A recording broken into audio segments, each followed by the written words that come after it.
Brand new Gaslight Anthem, baby. They're back.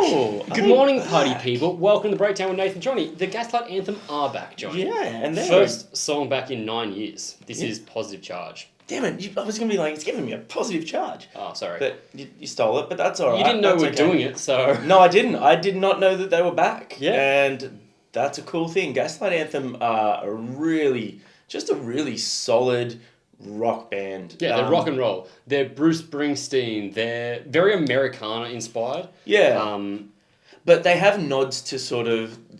Well, they did in the past. They had nods to Punk. various... sections of the punk scene, like I could hear bands like they share a loose affiliation with bands like Make Do and Mand and Hot Water Music and even Thrice and stuff like that. So really, really good band. Have you seen them before?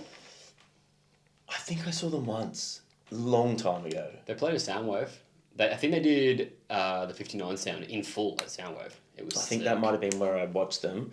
But I was also a little bit late to the party on them as well. So, because as they were coming through, I was right in my just metalcore stage, I think. Weirdly, I was also not in more of a rock stage, but one of my best mates, Lee, shout out Lee, put me onto them. He was like, he really liked them and put me onto them. And I was like, yeah, that is actually a great, great band. The two albums that were back to back were the ones that just really got me in on them. So...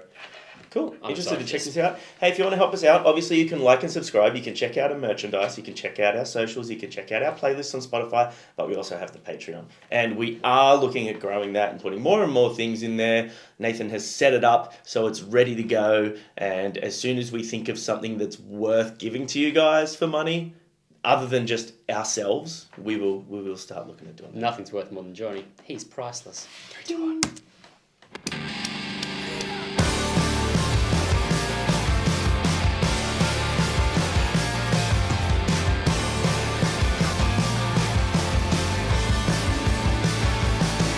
Production. Ooh.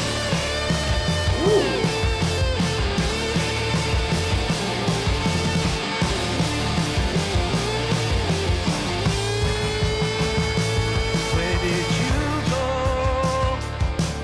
I would say that to myself often, like I was dressing up for a coffin to lie down in. Interesting production on the vocals. It feels like there's a separation between the vocals and the music.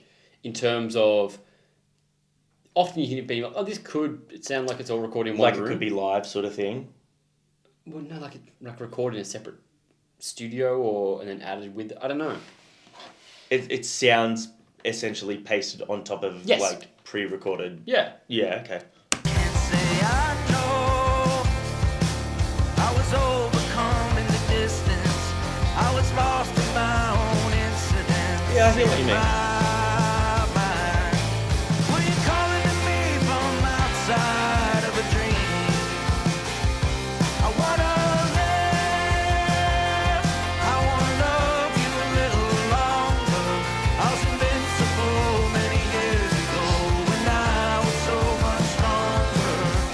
Get very raw vocal recording. Yeah. the whole production's very raw.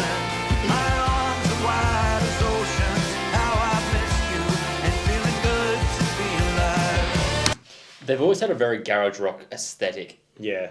And sound. Yeah. It has like a real like lo-fi grungy sort of production. But there doesn't seem to be any sort of effect on his vocals to like fill it out or anything. It does seem like it really is a raw one track, go and do your thing. I could be so wrong here, but... No, I don't think you are, though. I think that's what they've gone for, and I think that's the sort of band that they are. They want that real sort of authentic sound. Yeah. Which is cool. It's not a negative thing either, it's just a note on it. No.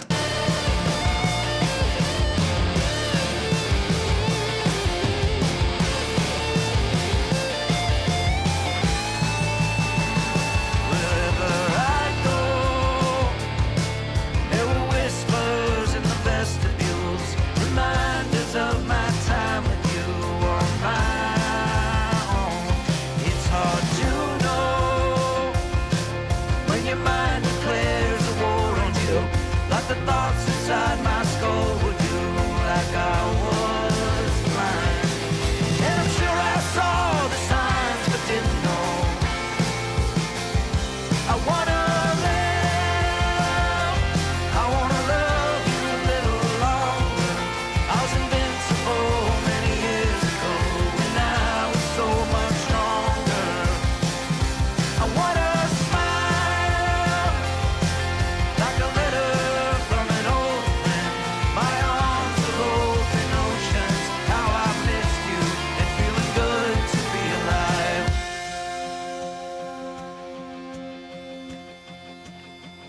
Need a spark. I need a positive charge.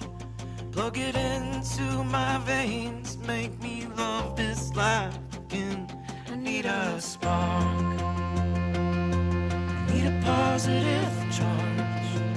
Plug it into my brain. Make me love my life again. I wanna live.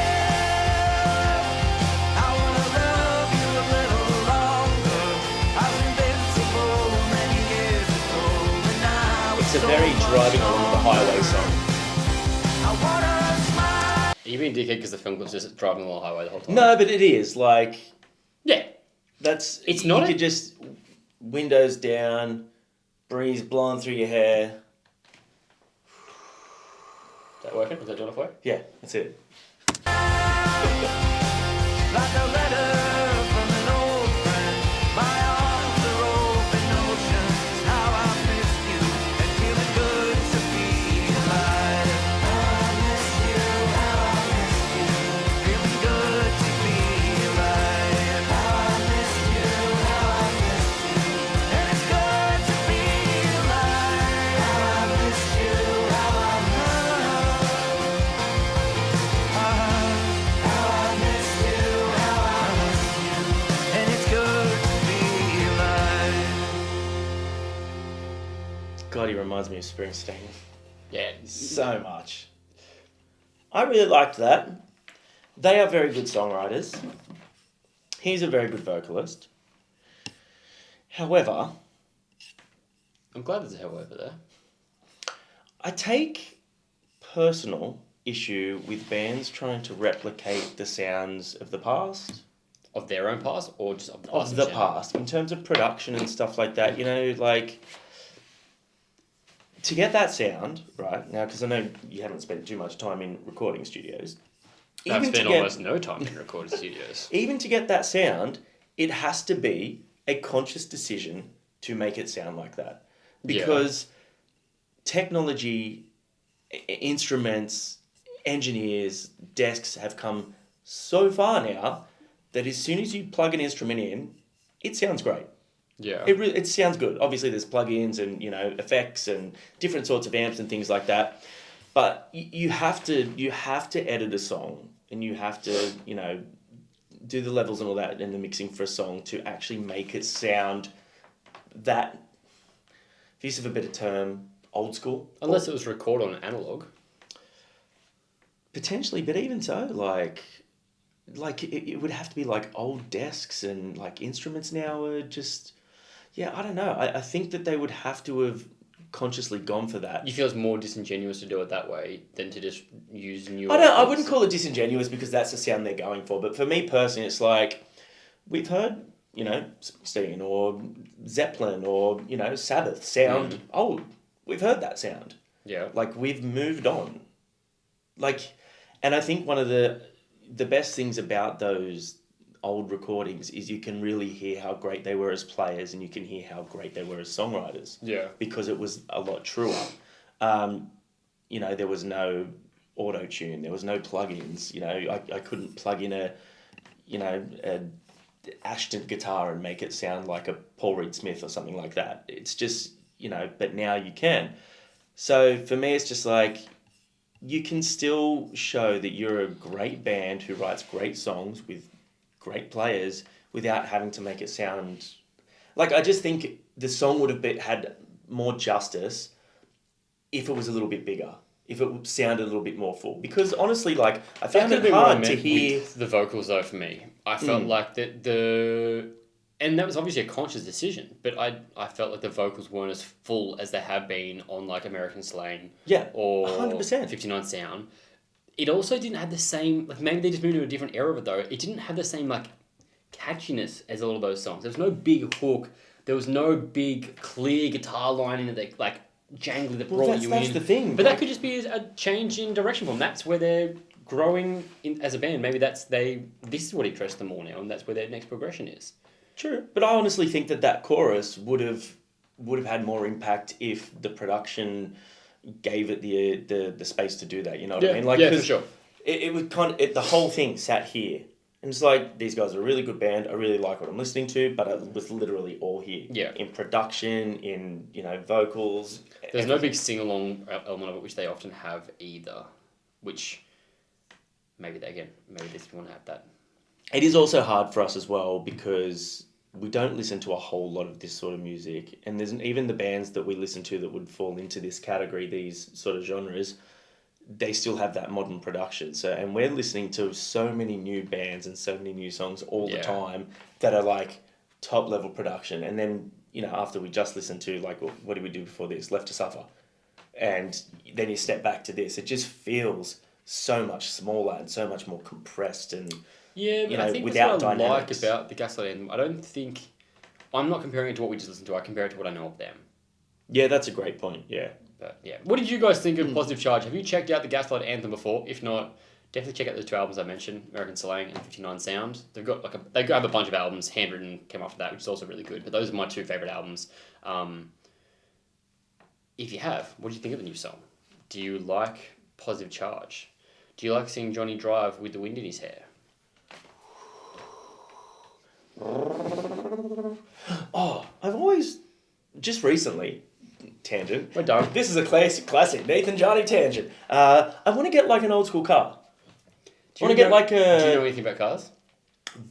Very little. That's my whole reason for not getting an old school car. That's my one concern. Yeah, don't do it. Because I want to get like a classic car. Yeah, 1, expensive. 2, expensive to upkeep unless you know what you're doing, and we don't know what we're doing. I'm lumping us in together there. When we know people that know what they're doing. Do you? Yeah.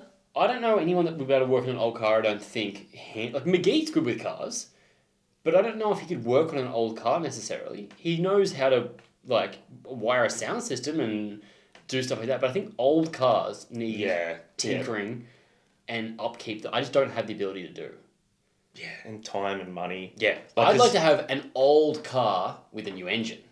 Oh yeah, okay. That would be sick. Give me like an old Ford Bronco. Yeah, cool. With a brand new engine in it. Yeah. Nice. Vintage Broncos. Do you follow them on Instagram? Do it. I do not. At Vintage Broncos. They're so sick. They do all that, and they're like, they fully strip the put like brand new leather interiors and all the modern cons. They're so nice, man. But they're also like $180,000 US. I saw that, is it Chrome Fest is coming to the coast soon, which is where it's all like classic cars. Oh yeah. Yeah, I'm interested in going to that. There was a car thing down recently. I went for a run. I was running past. I was like, why are there so many nice cars around? And that's why.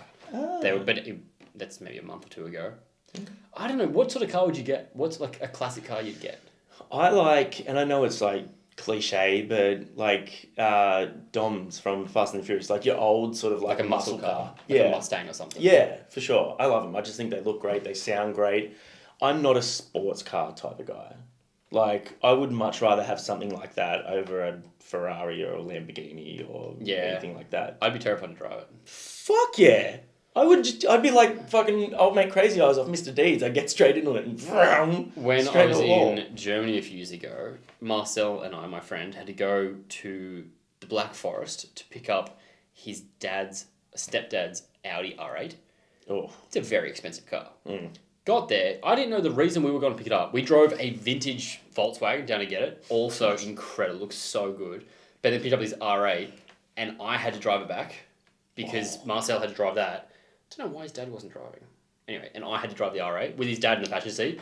We get in, his first thing, he's like, just don't scratch it. And I was like, I'm on the wrong side of the car, the wrong side of the road, on the Autobahn. Yeah. Doing 220. That's terrifying. Yeah. And this car is like a 220,000 euro car.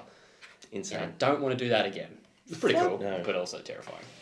Well, there you go. I'm not done with this video.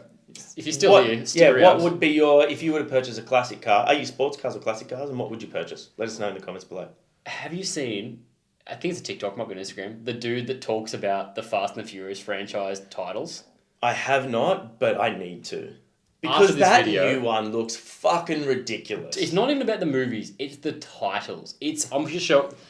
Guys, go on Instagram, TikTok, just search up Fast franchise titles. You'll find the guy talk about it.